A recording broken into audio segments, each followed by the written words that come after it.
गुड्डू की दुनिया में आप सभी का बहुत बहुत स्वागत है। तो आज हम हरी हरी बोल सीरीज में आपके लिए बहुत ही सुंदर कथा लेकर आए हैं, जिसका शीर्षक है श्री जुगल किशोर जी के प्रकाट्य की कथा।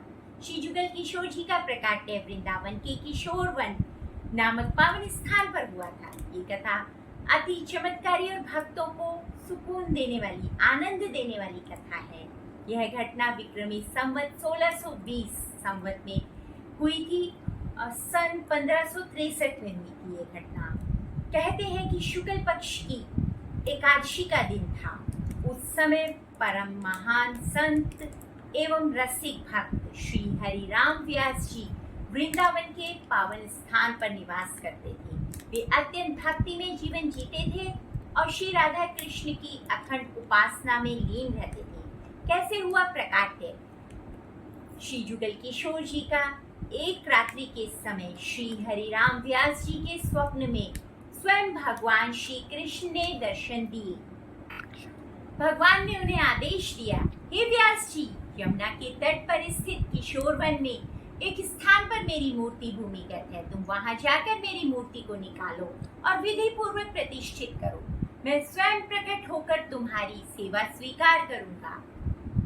और उसके बाद श्री हरिदास जी ने अन्य संतों और भक्तों को बुलाकर सभी के साथ यमुना किनारे किशोर वन में गए और वहां जाकर जमीन में खुदाई शुरू कर दी।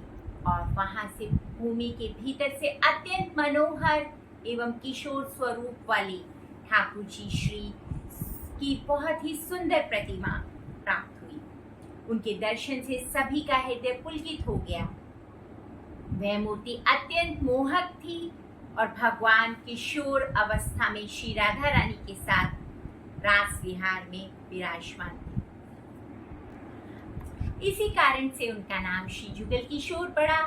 प्रतिष्ठा और मंदिर का निर्माण कैसे हुआ?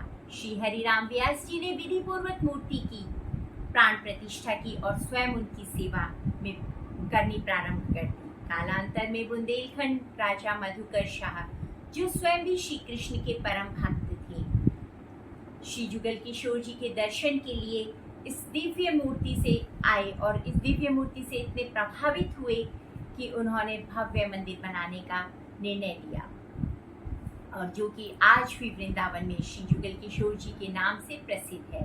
इसकी एक बड़ी सुंदर कथा है। कहा जाता है कि एक बार बुंदेलखंड राजा मधुकर शाह आए और जुगल किशोर जी के मंदिर के महाराज मंदिर में दर्शन के लिए आए और वहां उन्होंने यह प्रतिज्ञा ली कि ठाकुर जी जब उन्हें स्वयं दर्शन देंगे तभी वे अन्न जल कुछ ग्रहण करेंगे, अन्यथा वे कुछ भी नहीं खाएंगे। रात्रि में ठाकुर जी ने राजा के स्वप्न में आकर कहा कि हे भक्त, मैं तुम्हारी भक्ति से अत्यंत प्रसन्न हूँ और मैं स्वयं प्रकट हुआ हूँ। ये मेरा ही स्वरूप है। प्रातःकाल राजा ने अत्यंत हर्षित होकर भव्य मंदिर निर्माण का आदेश दिया और उसी स्थान पर श्री जुगल किशोर जी का किशोर वन में बहुत ही भव्य मंदिर बनाया गया। इस कहानी से हमें यही शिक्षा मिलती है कि यह कथा हमें सिखाती है कि सच्चे प्रेम और भक्ति से भगवान स्वयं प्रकट होते हैं, जो कि और आज भी जुगल किशोर जी भक्तों को प्रेम में दृष्टि प्रदान करते हैं। तो सभी बोलिए जय जय श्री राधे। और अगर आपको ये कथा अच्छी लगी हो तो इसे लाइक, सब्सक्राइब और शेयर करना ना भूलें और कमेंट्स में लिखें जय जय श्री राधे।